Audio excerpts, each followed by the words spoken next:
Hari Om. Jai Shri Radhe Krishna.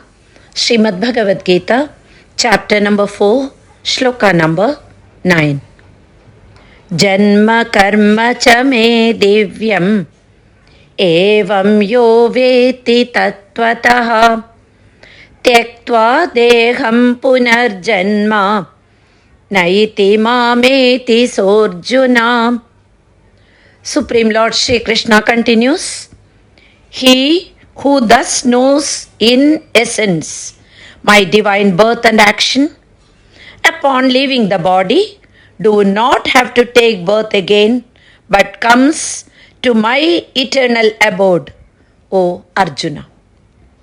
After explaining the how and the why of incarnations of the Supreme Lord in the previous two shlokas, here Shri Krishna explains how this knowledge helps the spiritual seeker. This shloka subtly indicates that for one's spiritual development, the practice of upasana of the blissful form of the Lord is as efficient a method as meditation upon the formless self. One's mind gets cleansed by engaging in devotional remembrance of God. The life and activities of the Lord are divine, and they cannot be compared with those of mortal beings.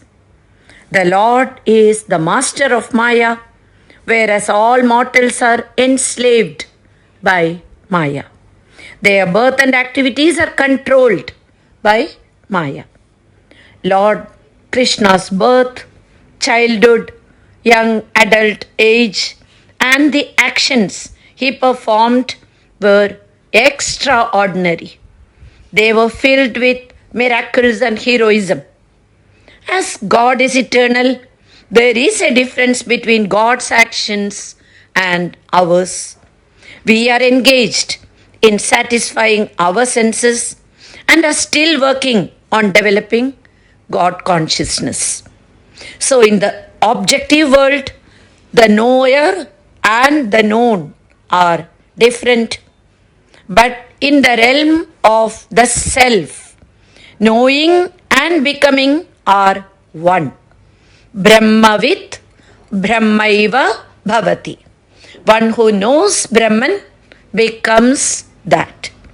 Knowing Brahman means the direct experience of Atma, which is beyond the body, senses, mind, and intellect.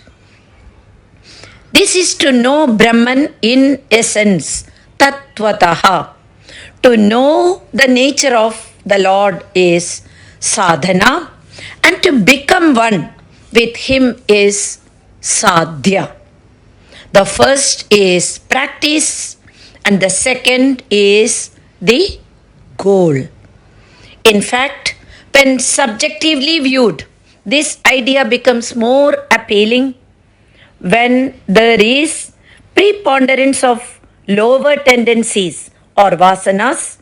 We get punished by our own mental disturbances. This subjective phenomenon is observed by all in their individual existence. When this is clearly understood, man becomes aware of his higher nature and comes to live his nobler aspirations. This consciously lived spiritual self-discipline soon brings him to the apprehension of his true awakened state of Godhood.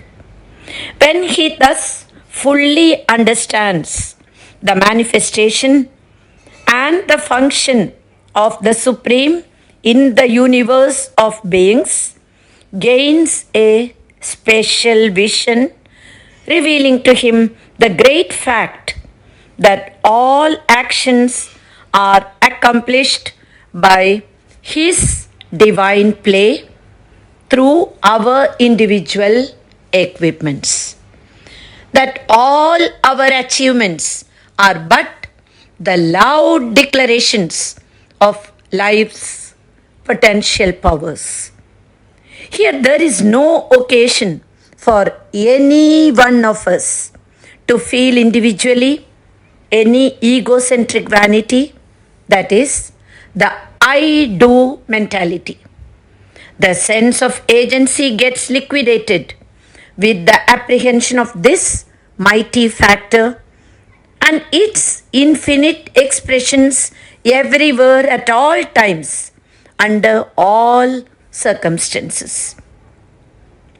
Such an individual who recognizes the play of the Lord, leaving the body tyaktvā dehaṁ, meaning having risen above his identification with this body, he no more is born again. Punar janma naiti.